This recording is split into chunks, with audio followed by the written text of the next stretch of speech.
What's up, film buffs? This is Brian coming at you from Toxic Reviews, and today I'm reviewing Fatherhood. Roll it.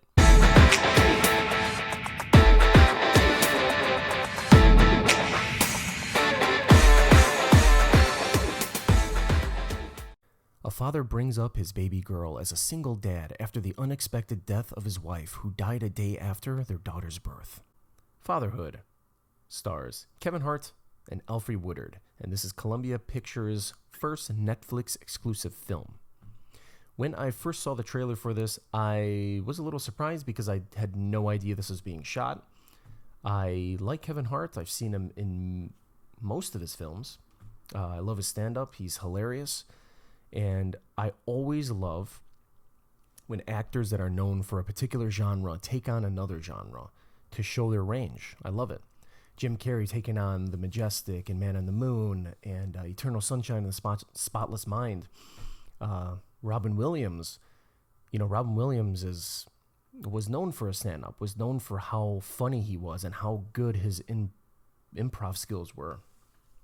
But when he started getting into dramatic roles, blew me away. I love it. I love when an actor shows his range. I don't like seeing the same things over and over again. You've seen many films of widowers being left behind with a child and having to take care of them on their own. I'm always intrigued by real-life situations like this, so that was another draw for me besides the cast. This film is pretty mediocre. I literally called every major plot point in this film, and that is sad for me to say because I wanted to see a new film with Kevin Hart where his acting skills shined. And when you have a bad script, when you have mediocre dialogue, it dilutes the acting performances. There's a lot of great performances in this film. Everyone is very believable. Alfre Woodard is always fantastic. I love her. Kevin Hart is fantastic in this movie. There are some genuinely funny moments.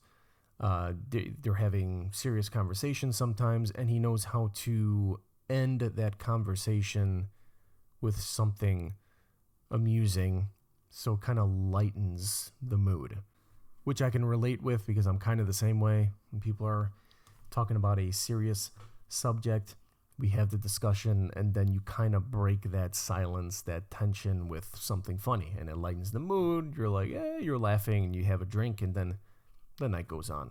So that I liked. I liked that aspect of his character and his performance. But, his character really has no goals. It's just, my wife died, I'll take care of my daughter. I don't know what I'm doing. And that's it. Just following him doing that, which is okay. Simplistic stories could become amazing films. But unfortunately, this is not one of those films. So there's some really strange editing choices they have in this film. The first 28 minutes is understandably pretty depressing because it is about a widower. It cuts back and forth between 3 time periods. Present day, the day of the funeral, like inside the house where he's grieving, and then at the funeral at church. And on a regular film, this wouldn't bother me, but the way that it was done was really jarring because when you have a scene like the funeral scene at church, he says something. He says like a homily or he says a speech about his wife. And it's really, really pulls at your heartstrings. It's really sad. But the rest of the film, the next hour or so, that really never happens again. So they took that moment, that moment that could have been building the entire film, and they gave it to us within the first 15 to 20 minutes. That was really a bad call, in my opinion. If you had that buildup of him talking about his wife, maybe some flashbacks of their relationship and what built up to that point of losing her. The film is very rushed. Like when you watch this film, it's almost like a montage. It's like one big montage. You know, there are scenes where music is playing over it and you're waiting for a scene to happen. Like he's like, oh, I'm going here.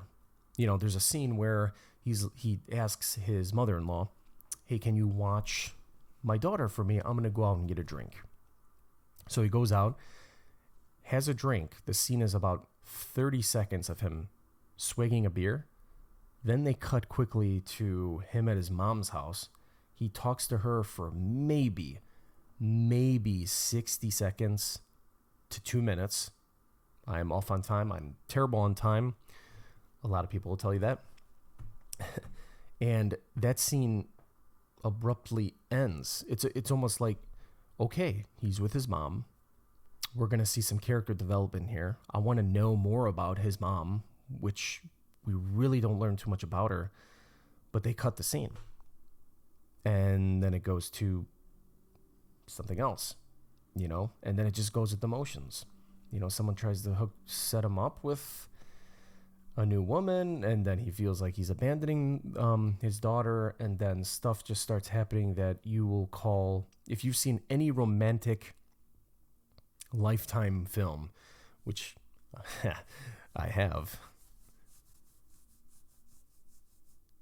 Don't judge me. If you watch any Lifetime film, you will guess the ending and you will call it step by step, and it will disappoint. Two standout characters and acting performances in this film are Kevin Hart's two friends, played by Anthony Carrigan and Little Rel Howery. They are very funny, kind of annoying at times, but they are funny. And every time they were on screen and every time Kevin Hart was interacting with them, the chemistry was awesome. Actually, the chemistry in this film as a whole was pretty good, but the chemistry between him and his two friends were excellent. It was excellent. It was interesting seeing Anthony Carrigan in a film like this because I'm used to him being like, I think he was Victor Zsasz in the Gotham show. He usually plays this intimidating psychopathic character, and he does a great job at it. But he does a very good job in here as a very quirky best friend. And Lil Rel is very good as well. There's some really good funny moments in this with those three characters. This film gives you a nice fuzzy feeling, but it's not enough to want to watch it again. It's not enough for me to even recommend it. I could recommend it to people that like Lifetime movies. If you like a Lifetime movie with really good acting, then you'll like this. You will, honestly. This is not a terrible film. I was not bored watching it. Mostly. Yeah. Disappointed in this one. I've been getting a lot of disappointments lately, and it's disappointing me. I'm going to give Fatherhood a rating of...